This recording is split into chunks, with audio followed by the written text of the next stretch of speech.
Hola, soy Will Rincones. Hoy vamos a hablar sobre el surgimiento de la sociología. Eh, Hacia el año 1600 empezó ya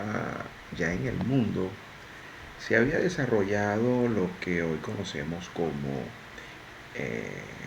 el iluminismo. Y la mayoría de los filósofos que hoy podemos considerar filósofos sociales habían desarrollado sus ideas sobre cómo funcionaba la sociedad, habían hecho su crítica sobre la sociedad y algunos, bueno, habían eh, hecho planteamientos a favor de las monarquías y las monarquías absolutistas y otros a favor o que reconocían las desigualdades que habían en la sociedad y estaban a favor de construir un nuevo tipo de Estado. Pero además de eso, eh, para 1620,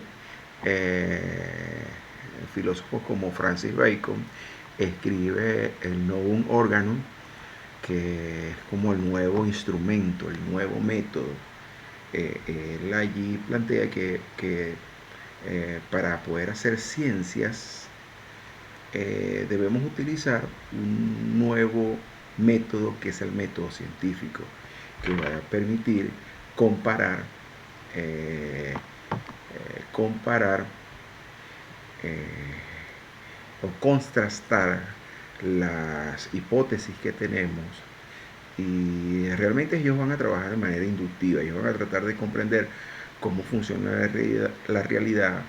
de caracterizar a esa realidad y a partir de allí establecer leyes que permitan explicar el funcionamiento del mundo natural. Luego en 1637 René Descartes o Descartes escribe su libro El discurso sobre el método. Y allí es donde Descartes nos invita a dudar de lo que ya existe, a dudar de todos los planteamientos que han hecho filósofos, tanto de cómo funciona o cómo ellos creen que funciona el mundo natural y cómo funciona el mundo social. Entonces es a dudar, a dudar.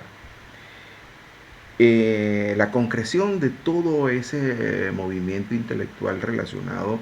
con el método científico, con el surgimiento de la ciencia, se va a cristalizar en este libro que se llama Principios Matemáticos de la Filosofía Natural de Isaac Newton, que fue publicado en 1687, donde Isaac Newton termina planteando cuáles son esas leyes de la naturaleza, esas leyes invariables de la naturaleza, como por ejemplo la ley de gravitación universal. Y con ello se inaugura una forma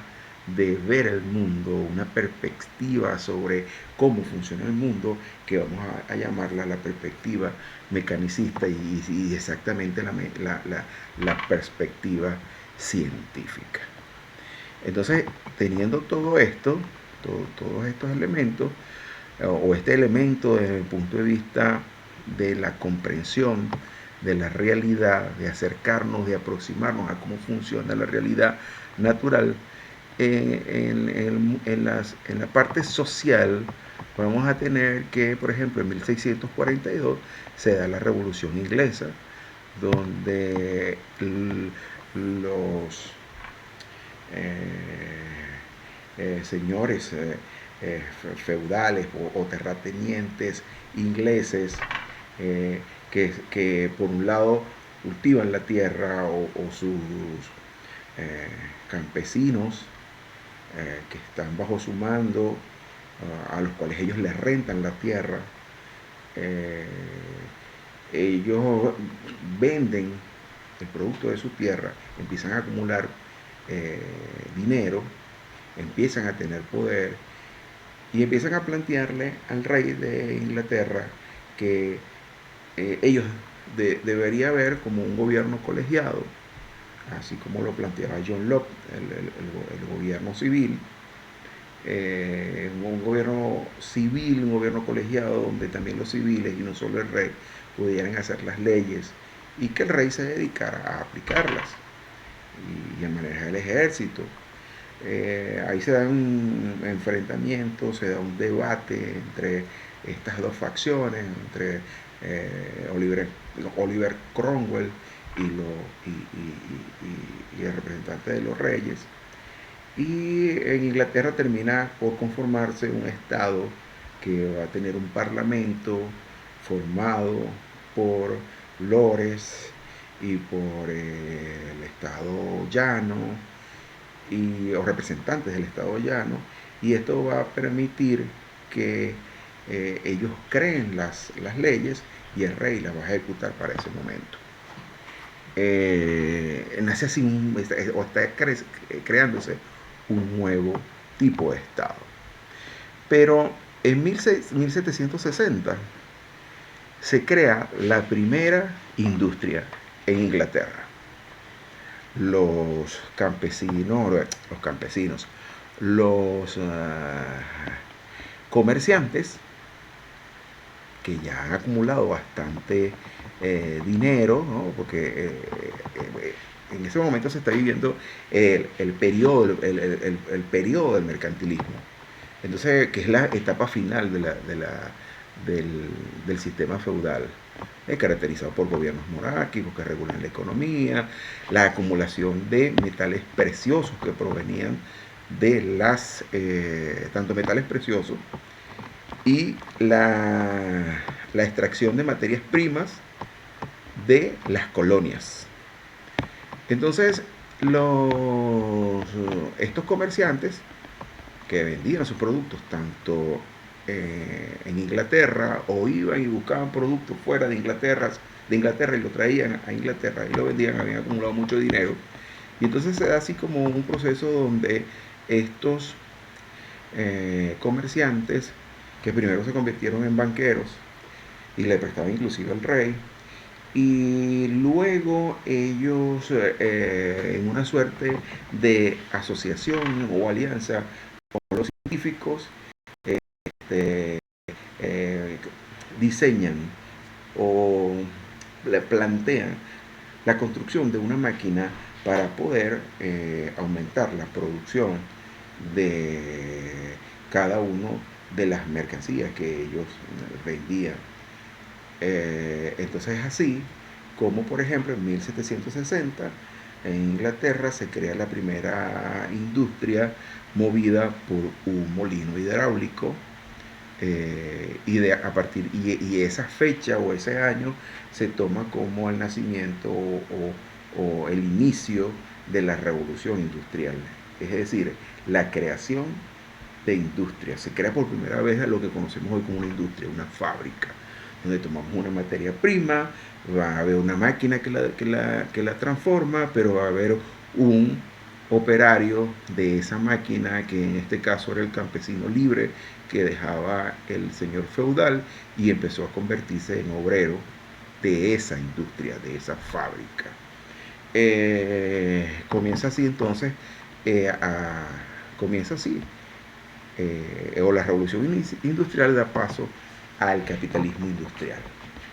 Entonces, la creación de las industrias, el uso de la máquina de vapor, que permitió el impulso a la producción y el transporte, la propiedad privada sobre los medios de producción, es decir, alguna clase social o un grupo de personas que son los comerciantes, los banqueros que tienen dinero y pueden comprar la máquina, pueden alquilar un local o pueden comprar un local, pueden comprar las materias primas, pueden pagar la fuerza de trabajo o a los obreros para producir una mercancía. Y esa propiedad que tienen ellos sobre la máquina, sobre la materia prima, es lo que vamos a conocer como propiedad privada sobre los medios de producción. Va a haber una división del trabajo y una alta especialización, va a haber una urbanización acelerada porque los campesinos van a empezar a dejar el campo para trasladarse a las ciudades donde están ubicadas las fábricas, buscando las maneras de resolver su inmediatez, de satisfacer sus necesidades. También se da una expansión del mercado y una gran desigualdad social, porque a pesar de que hay una alta producción, los obreros, que son la gran mayoría de la población, y todavía hay campesinos, no tenían recursos como para satisfacer de manera adecuada sus necesidades. Entonces eso es lo que vamos a conocer como la revolución industrial. Entonces Francia no está, o Francia está funcionando en Inglaterra, pero Francia no está a espaldas a todo esto. También hay una gran cantidad de, de industrias y fábricas que se empiezan a crear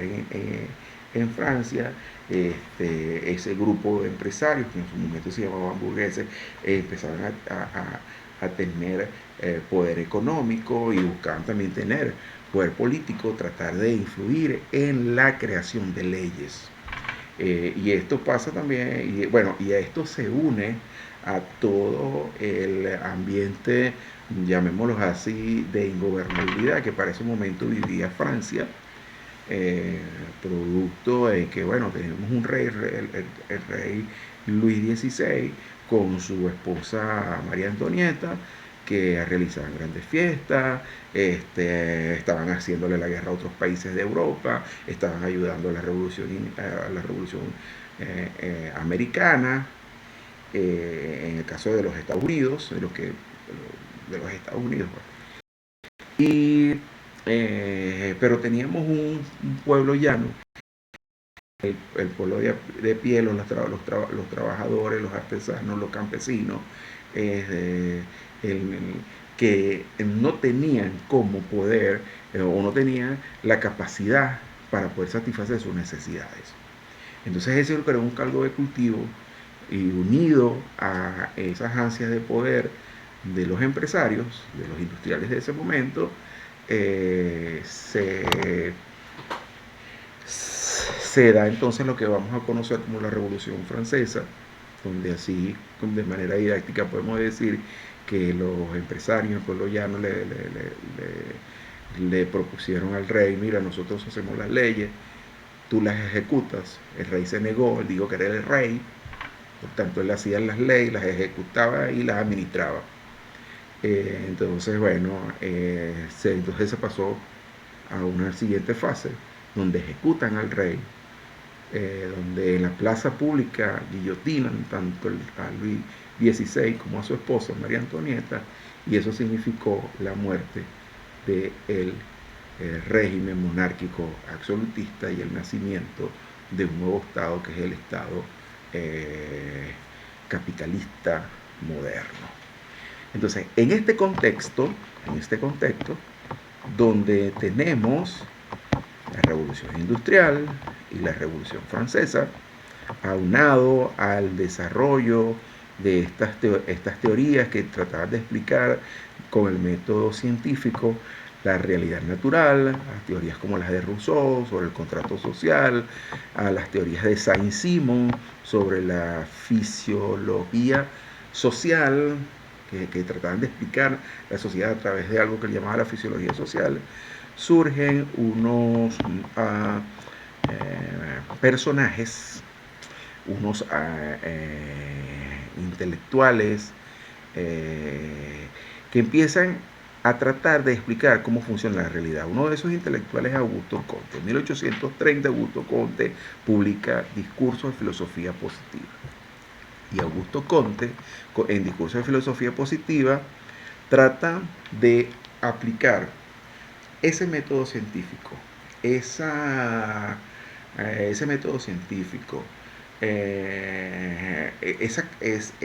propuesta de que hay que dudar para poder conseguir leyes invariables que nos permitan explicar cómo funciona la realidad. Entonces Augusto Comte dice: bueno, yo también voy a tratar de ubicar esas leyes invariables, voy a aplicar el método científico, voy a hacer comparaciones, voy a tratar de comprobar con el uso de este método cómo funciona la realidad. Y esa comprobación pasa porque cada fenómeno social, porque cada elemento de lo social tengo que verlo como un dato para poderlo procesar matemáticamente y a partir de allí tratarlo estadísticamente y ese tratamiento estadístico nos va a permitir generalizar y esa generalización nos va a llevar a crear leyes invariables de lo social, que es lo que al final está tratando de buscar Comte. Entonces Comte dice, bueno, para ello es necesario crear una nueva disciplina. Esa disciplina es la disciplina de la física social. Así como hay una física en las ciencias naturales, aquí en lo social vamos a tener una física que va a ser la física social, que luego va a recibir el nombre de sociología. Comte habla que, establece que hay una ley para él que rige a todas las sociedades, que va a depender de cómo los seres humanos han explicado la realidad. Entonces él dice, bueno, esa ley es la ley de los tres estadios. Es la ley donde él explica cómo es la dinámica de la sociedad hasta ese momento. Entonces, esa ley de los tres estadios, divide a la sociedad o plantea Conte allí que la sociedad ha pasado por tres fases: la fase teológica, la fase metafísica y ahora en ese momento del nacimiento del discurso científico, de la revolución industrial, de la revolución francesa, estamos entonces entrando a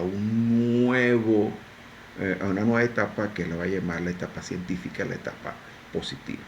Entonces, mientras que en la etapa teológica tratamos de explicar todo a partir de lo mágico religioso, de tronaba